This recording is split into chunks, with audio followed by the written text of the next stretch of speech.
আসসালামু আলাইকুম দর্শক, আমার ইউটিউব চ্যানেলে আপনাদেরকে স্বাগতম। আজকে কথা বলবো উপদেষ্টা স্যার আসিফ নজরুলকে নিয়ে। ইলিয়াসের ভিডিও সম্পূর্ণ দেখলাম, সবগুলো দেখে মনে হলো কাল্পনিক হলো, সত্যি মনে হলো ঘটনা হলো। যদি কি ইলিয়াস বলছিল সেই প্রধান উপদেষ্টা হতে চেয়েছিল, যদি ঘটনাটা যদি কি মিথ্যা হয়, তাহলে সেই জনসম্মুখে এসে ক্লিয়ার করতেছে না কেন? ছাত্ররা হয়তো এই ঘটনাটা জানে, তারাও ক্লিয়ার করতেছে না কেন? হয়তো ঘটনাটা সত্যি, তাহলে ঘটনাটা ক্লিয়ার করা উচিত ছিল।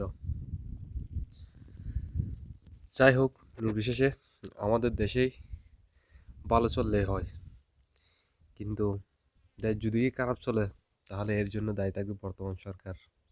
কারণ তারা মুখ খুলতেছে না। আমাদের 4 মাস হয়ে গেছে, 4 মাসের উপর হয়ে গেছে, এখনো তেমন কোনো আমরা কি তেমন কোনো আমরা আসলে পরিবর্তন দেখি নাই। তাহলে তারা বসে বসে ওদেরকে কি এখানে বসানো হয়েছে বসে থাকার জন্য নাকি কাজ করার জন্য? আপনাদের কাছে প্রশ্ন রইল।